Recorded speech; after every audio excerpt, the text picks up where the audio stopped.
The morning the city forgot Noah Mercer, the city also unknowingly witnessed the beginning of a miracle. Standing outside the towering glass headquarters where he had devoted 12 faithful years of his life, Noah clutched a small cardboard box containing his family photograph, a worn coffee mug, and the tiny toy truck his 6-year-old son had secretly slipped into his backpack for good luck. Security escorted him through the lobby as if he had become a stranger overnight. Employees who once greeted him every morning suddenly lowered their eyes, pretending not to notice. His position had been eliminated during a ruthless restructuring approved by a newly appointed CEO who never bothered to learn the names of the people whose lives would be changed forever. Noah had no idea that losing everything that morning would eventually lead him toward the greatest blessing he had never imagined. Before we continue this unforgettable journey, please take a moment to like this video, comment where you're watching from, share this story with someone who still believes in kindness, and subscribe to Lifeline Tales if you believe that compassion always finds its way back to those who give it freely. Noah had already faced enough heartbreak long before losing his career. 3 years earlier, his wife had passed away after a sudden illness that left him raising his young son, Mason, alone. Every day became a careful balancing act between earning enough money to survive and making sure Mason never felt abandoned. Noah packed school lunches before sunrise, braided together little routines that kept their tiny apartment filled with hope, and never allowed his son to see the fear hidden behind his tired smile. Even when bills piled higher than the kitchen counter, Noah refused to complain. He believed that children deserved memories filled with warmth rather than worry. His greatest dream was never wealth. It was simply giving Mason a childhood where love outweighed every hardship. After losing his job, Noah searched tirelessly from morning until sunset. He submitted applications everywhere, from warehouses to delivery companies, construction sites to grocery stores. Every interview ended with polite promises that never became phone calls. Savings disappeared quickly. Rent became overdue. The refrigerator slowly emptied until every meal required careful planning. Noah sold his television, his expensive watch, and eventually even his wedding ring, keeping only the photograph of his late wife because no amount of money could replace the memories it carried. Yet every morning he still smiled while walking Mason to school, pretending everything was going according to plan. Their apartment building stood beside an older neighborhood where time seemed to move more slowly. During one afternoon walk home, Noah noticed an elderly woman struggling to carry heavy grocery bags up the cracked steps of a small white house covered with climbing roses. Without hesitation, he hurried over and carried the bags inside. The woman introduced herself as Margaret Holloway. Her movements were slow, but her eyes remained bright with quiet wisdom. She thanked Noah repeatedly, offering him tea, but he politely declined because he needed to continue his job search. Before leaving, he fixed her broken front gate that had nearly fallen from its hinges. Margaret smiled in a way that reminded him of his own grandmother, and Noah walked away without expecting anything in return. Helping Margaret quietly became part of Noah's daily routine. Every morning after dropping Mason at school and before searching for work, he stopped by her little house. Some days he mowed her lawn. Other days he repaired leaking pipes, replaced burned-out light bulbs, cleaned leaves from the gutters, or carried firewood into the shed before rain arrived. He shoveled snow in winter and watered flowers during hot afternoons. He never accepted payment despite Margaret's constant insistence. Instead, she occasionally packed homemade sandwiches for him, knowing he often skipped lunch to save money for Mason. Their friendship grew through simple acts of kindness rather than grand conversations. Unknown to Noah, Margaret was quietly battling loneliness. Her only daughter had moved overseas years earlier, and advanced arthritis prevented her from maintaining the house she loved. Neighbors occasionally waved but rarely stopped. Delivery drivers rushed away after leaving packages at the door. Noah became the one person who consistently showed up without expecting anything in return.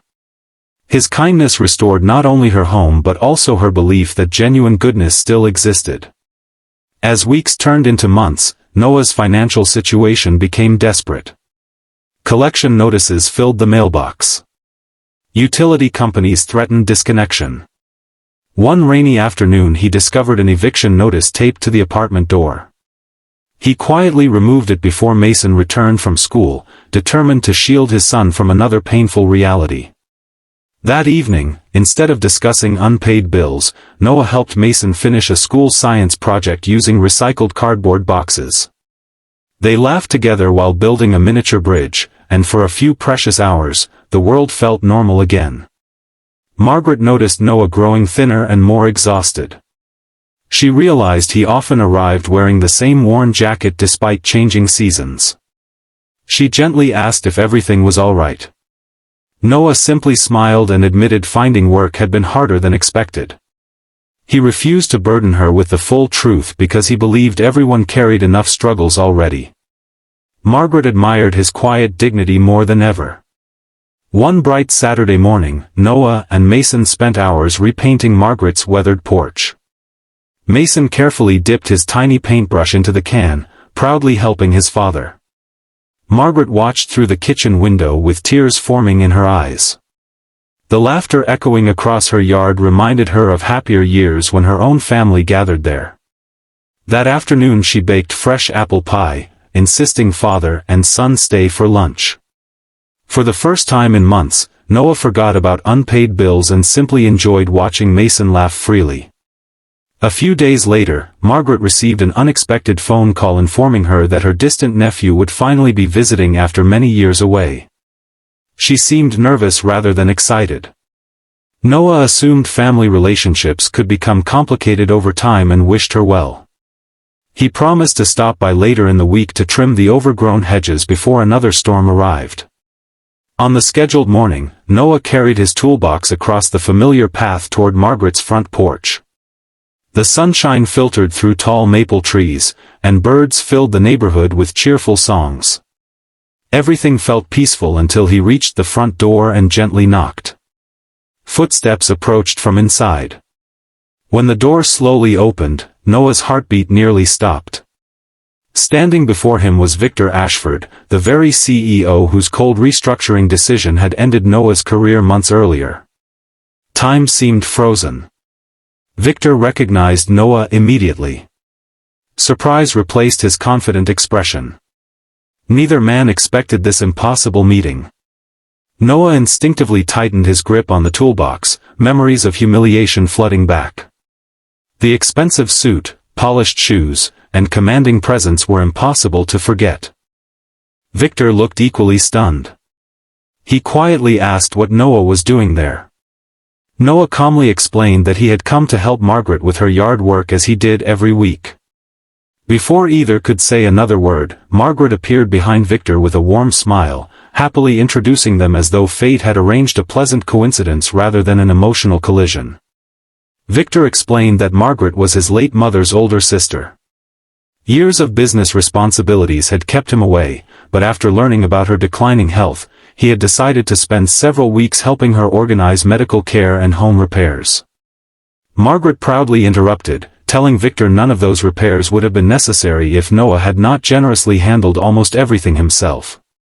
Victor listened in silence as Margaret enthusiastically described months of selfless kindness. She pointed toward the repaired fence, freshly painted porch, cleaned garden, restored plumbing, and carefully maintained roof. She described how Noah never accepted payment despite obviously struggling financially. She praised the gentle way he treated Mason and how father and son had brought life back into her lonely home. For the first time in many years, Victor found himself unable to speak. He had spent decades evaluating employees through productivity reports, financial forecasts, and quarterly earnings. Yet standing inside his aunt's modest living room, he was confronted by something impossible to measure on any spreadsheet. The man he had once viewed as another expendable position had quietly transformed another person's life without expecting recognition. Victor spent the rest of the afternoon observing Noah work. He noticed the patience with which Noah repaired loose porch steps, the care he took to avoid damaging Margaret's flowers, and the genuine smile he offered every time she thanked him. There was no bitterness, no resentment, not even after recognizing the executive responsible for his unemployment. That evening Victor could not stop thinking about what he had witnessed. He reviewed company records late into the night and discovered Noah's personnel file contained years of outstanding performance evaluations, perfect attendance, and countless letters praising his willingness to help coworkers beyond his assigned responsibilities. His termination had resulted solely from a cost-cutting algorithm that reduced people to numbers. Victor realized he had approved the restructuring without understanding the human cost hidden beneath financial projections. The following morning Victor returned to Margaret's kitchen before Noah arrived.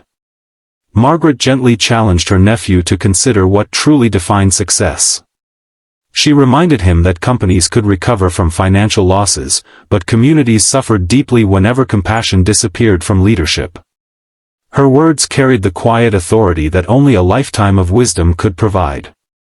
When Noah arrived carrying replacement window hardware he had purchased using his own limited money, Victor asked if they could walk together through the neighborhood.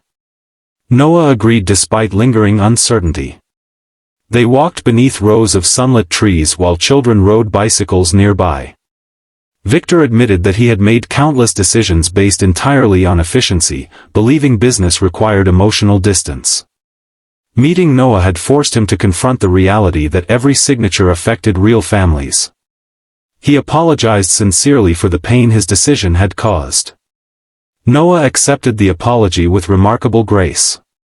He explained that losing his job had nearly broken him, yet he refused to allow disappointment to change the kind of father or neighbor he wanted to become. Kindness, he believed, should never depend on personal circumstances.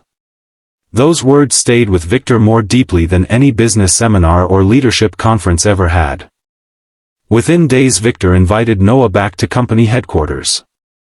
Employees who remembered Noah watched in astonishment as the former maintenance supervisor walked confidently through the front entrance again, this time as an honored guest rather than someone being escorted out. Victor gathered senior executives and publicly acknowledged mistakes made during the restructuring. He announced sweeping changes focused on employee well-being, community service, mentorship programs, and ethical leadership. Then he offered Noah a newly created position overseeing employee culture, community outreach, and workplace support initiatives. The salary exceeded Noah's previous income, but what mattered more was the respect attached to the role. Noah hesitated before accepting. He explained that titles meant little unless genuine change followed.